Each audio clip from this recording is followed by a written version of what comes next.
Welcome back everyone to Let's Play Pyre. You're here with Rain Lefebvre, otherwise known as DraxxKraven, when it's time to continue our journey to face Utmilda.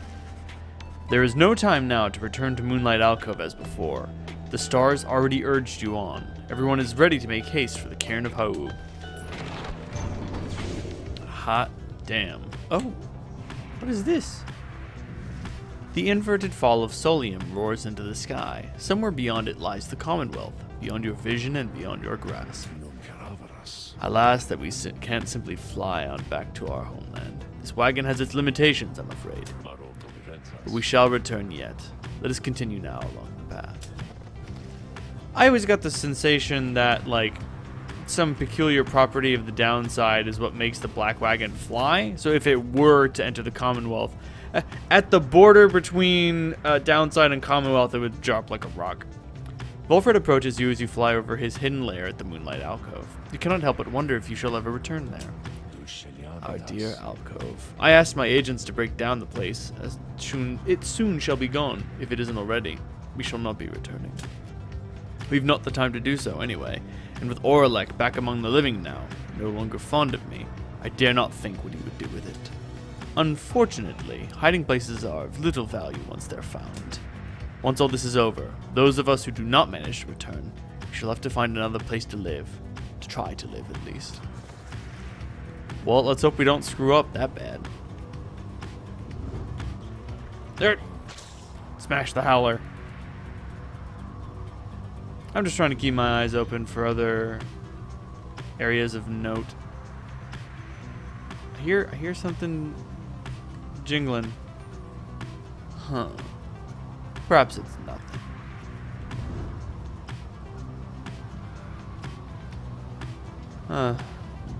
Ooh. Your flight takes you near to where you breached past Stormwall into the Deathless Tempest.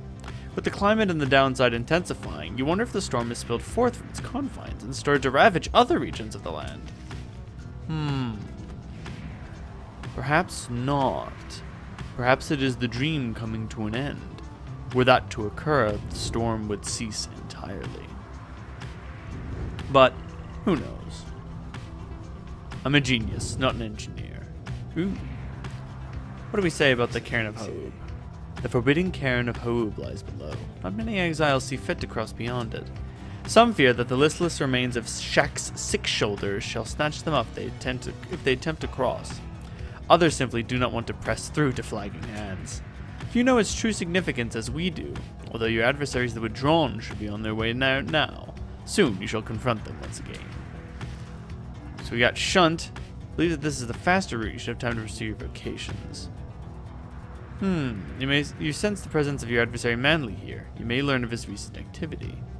Considering he's next on the chopping block, and may be the next one we face, I'd be interested to see exactly what learning of our enemies do. Scry for information. Wait, let me check the... okay, there's nothing in the black wagon.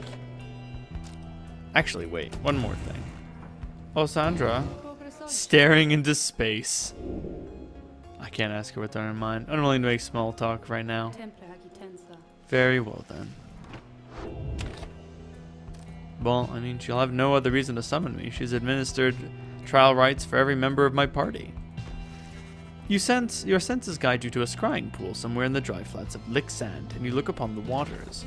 Soon you experience a vision of Manly, who stood against Sir Deluge and the Pyre Hearts in his most recent rite. Now, Sir Deluge, no need to get upset. This was the only reasonable outcome, as I'm sure you know. Go on and gloat, while this knight wallows in his latest wretched failure. No hard feelings, I'm sure. I'll put in a good word about the Pyre Hearts, okay?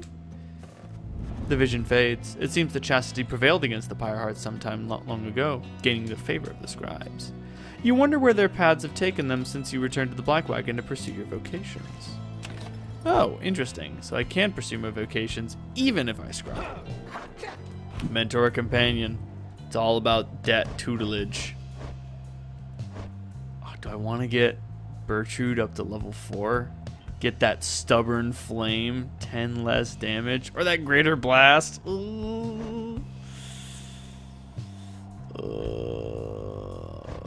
Put Bertrude through the grinder.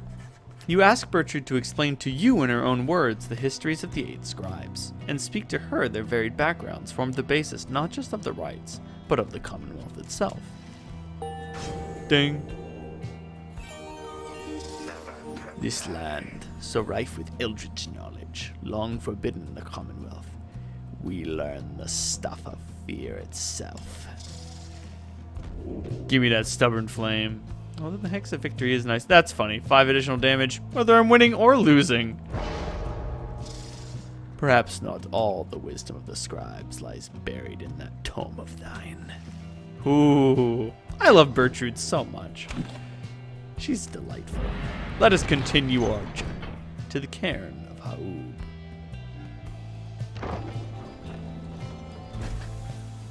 Oh. Stop the wagon, now. The black wagon has shuddered to a stop en route to the cairn of Haub. There is some commotion as Volfred motions for everyone to be still. There, ahead. It seems we have a visitor. He points into the distance. However, when you scan the horizon, everything is still. You see no sign of whomever Volfred referred to. Still, he indicates caution. I am certain that I saw someone. Directly in the road's path. A tense moment passes, and then another. Then Volfred tenses up. There he is, look! You look toward where he signals, and then at last you see the cause of his concern. There is no mistaking who it is. Oralech stands there, near motionless, atop some forgotten rock jutting from the dusty wastes, a fair distance away. He stands directly on the path of your black wagon, yet he shows no sign of acknowledging the wagon's presence. He appears only to be waiting for something, likely for you all. Volfred gets your attention quietly. Well, my boy, I'm open to suggestions here. Oralech likely hasn't come to pay a social visit. Press forward. You have a right to get to. Oralech may wish to stand in the way, but he can be made to move. Turn back. Confrontation outside the bounds of the rites is forbidden. Oralech ought to be avoided. Hail him. Oralech may be here to talk. If you reach out to him, perhaps you can communicate in peace. Open a channel. There has to be a reason why there has to be a way to reason with Oralech. Bridge differences between him and his former triumvirate. Perhaps he has come to negotiate. I am uncertain Oralech is willing to be reasonable at this point. After everything he's been through, though I am hopeful that you are right. You give the signal for the dry imps to start the wagon and head toward him, but as you have reached the point where Oralech once stood, he has vanished. Surveying our strength, perhaps. His motives are plain, but his intentions are unclear. Indeed, Oralech is nowhere to be found now. The unnerving encounter causes everyone to fall silent for the remainder of the trip. Huh. Curious.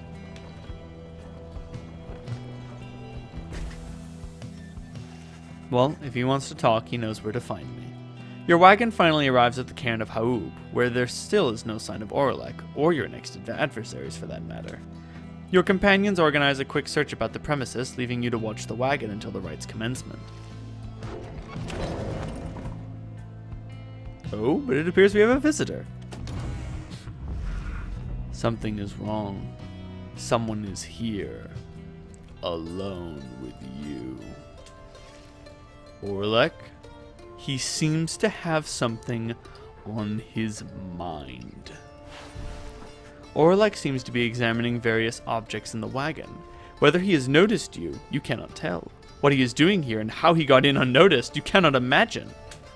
You watch him go about whatever he is doing, examining all sorts of things that you and your fellow exiles gathered on the journey. He shakes his head. All of these trinkets. This wagon, it is most different now.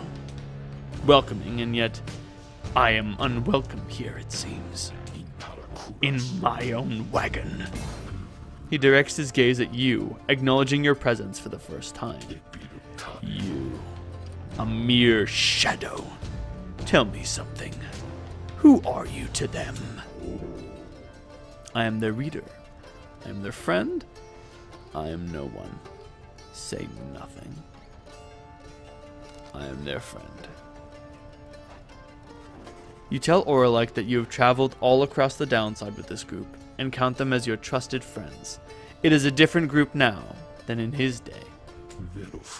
A friend, is it? Beware then, for the Nightwings do not always treat their friends with due charity. Relay to them a message for me, Shadow. Tell them I shall have my night. He strides right past you toward the door, but then he turns to you again once more. I shall have my night. Then Oralech is gone. Oh, okay. We got a new set of xylobones. Okay, alright, let's go. Several of your companions return as you exit the wagon. You explain what happened. However, none of them saw Oralech at all. I believe you, my boy. Oralech, he is unwell. It is good you did not come to harm. Now let's make sure the same can be said of the wagon. You and the others conduct an exhaustive search in and around the black wagon for any signs of objects missing or tampered with, as well as signs of damage or foul play. The search yields nothing. No one finds any sign that anything was moved or tampered with. Even the drive imps seem calm. The incident leaves you questioning your own recollection of what happened. You try to clear your mind, for the rite is soon now to commence. He will have his night. Hey guys, say, whatever happened to that Faye you brought in here sometimes? You know, the loopy one with frizzy hair, always handling all the merchandise? I liked her. Sorry, Ron. Take Kaelmer's anklet, won't you? I need a purple serum. Jeez. So curt, Ron. So curt. That'll do. I've always been afraid to use the cursed talismans.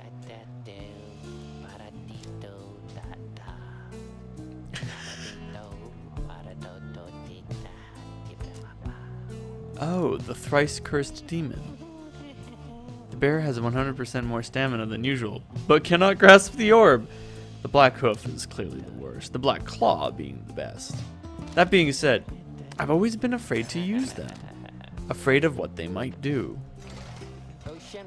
Appreciate you doing business. You guys be sure to tell your friends, okay? Commence the rite. You reach the celestial landmark, and soon will stand against your adversaries. The mood is more dour than usual as you make preparations for the coming rite. A hush has fallen over your exiles, and a sense of dread hangs in the air. At least one of your companions is unfazed. We sense the influence of one of our own. She is nearby. Her mind, corrupted, calls out screaming. Canst thou hear it? Perhaps. She speaks of witch Udmilda, the adversary whom you expect to face tonight. The witch. She doth revere an ancient god, undying and unyielding, on this land and on her consciousness. We may attempt to exorcise it, for the conditions are unique. She may not be expecting us to be abetting ye. However, 'tis a risk, upon her mind and my own, although a worthwhile risk, perhaps. Bertrude seems to think that Udmilda can be weakened somehow through the coming rite. Then the stars above begin to shimmer with their strange light. Gaze upon the Titan stars, and see the face of her weakness. There, the star Islak. Our adversary worships it, and whom it represents. Fixate upon that star, reading one. If thou so darest invoke its power. Do so, and our adversary Udmilda shall be emboldened, but also left vulnerable to our own sorceries. We may yet limit her ambitions thus. Bertrude asks you to invoke the star of Islak in this rite. Consider her wish. Oh, I almost always invoke Islak. Invoke 7 Titan stars? Are you fucking trying to kill me? Jesus Christ. I will invoke the Archbeast Sungris. Archbeast Sungris. Jesus. She had the Hex of Defeat, so unless she's taken some Scribe's Snuff, there's no way that she'll be able to reset her abilities. I don't know if enemies can do that. I don't know, man.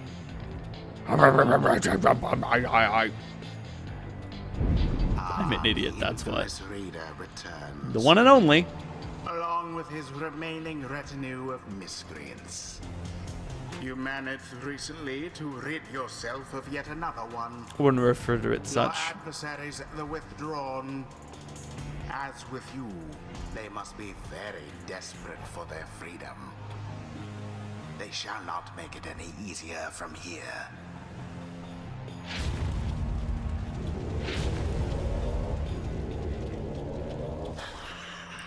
What have we here? Ye have returned once more unto our presence.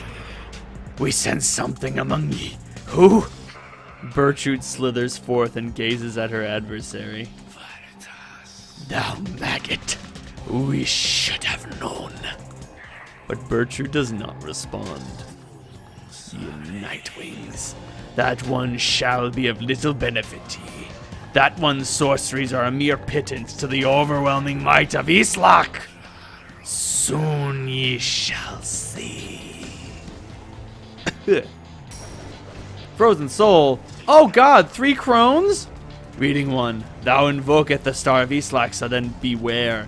Through our sorcery shall Ilmilda be cast into a hopeless doubt about her faith upon her god. It shall be done if we prevail, but only if. Our own minds shall perhaps be forfeit otherwise. It seems that through the outcome of this rite, either Udmilda shall be permanently weakened, or Bertrude shall instead. Oh yeah. Choose quickly, your triumvirate. Give me a second. I must consider my opponents. The Frozen Soul. Hex of Victory. Oh, she has acquired both hexes, Greater Blast and Vital Pounce. Pounces at an adversary. Interesting. Whereas her assistants fling the orb powerfully and deal 5 additional points of damage when they get the orb in. Whether they are winning or losing. If our scores are the same, do they still get the bonus? Let's not worry about that. All right. It's time for me to administer some of the more fortified serums.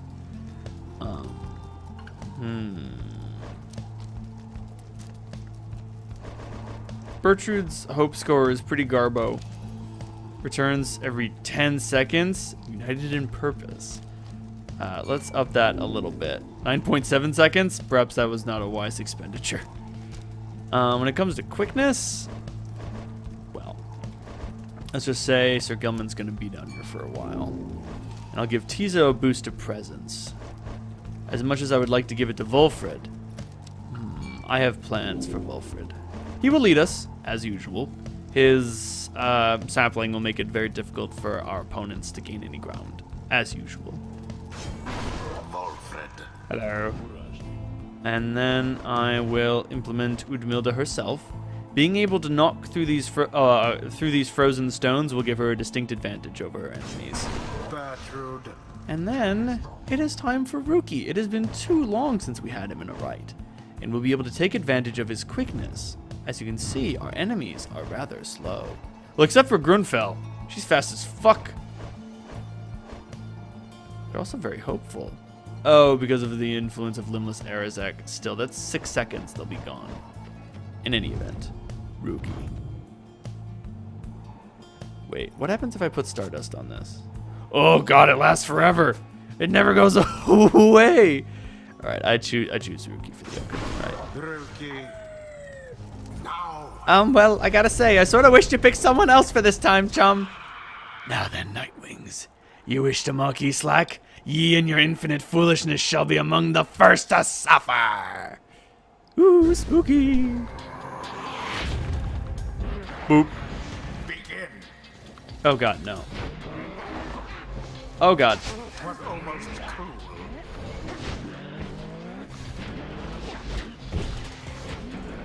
It's strange. None of them are going for the orb. Damn! Okay. That's bad, but I've got the stubborn flame, so that's good.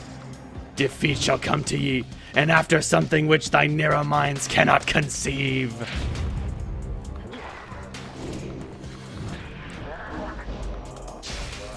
Alas. My aura burst. Oh crap.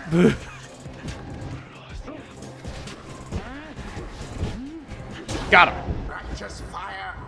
Woo! Woo!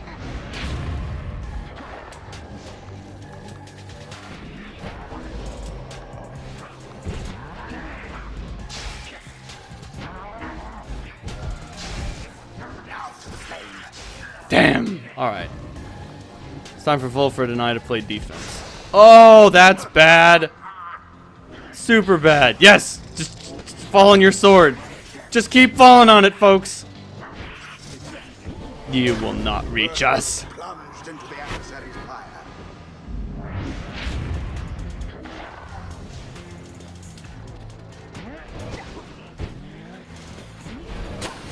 Well cast. Nope. Oh no! You poor Nightwing. I thought I could leap over them. I was wrong. Damn. That's fine. That's fine. I'm gonna bonk into you. Orb is up.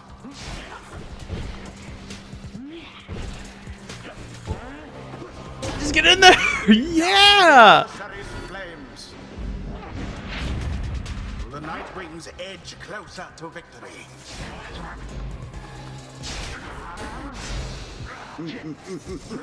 Get dunked!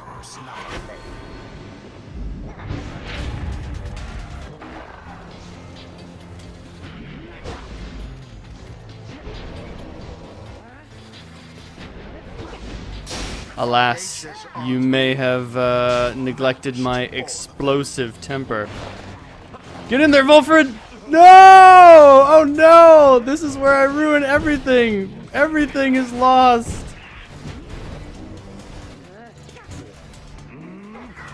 Oh, it cannot grow in tainted soil. Come get the orb! Just do it! What could possibly go wrong? Bonk.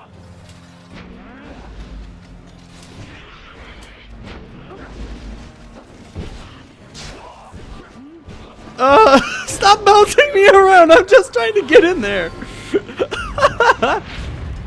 Your victory's at hand.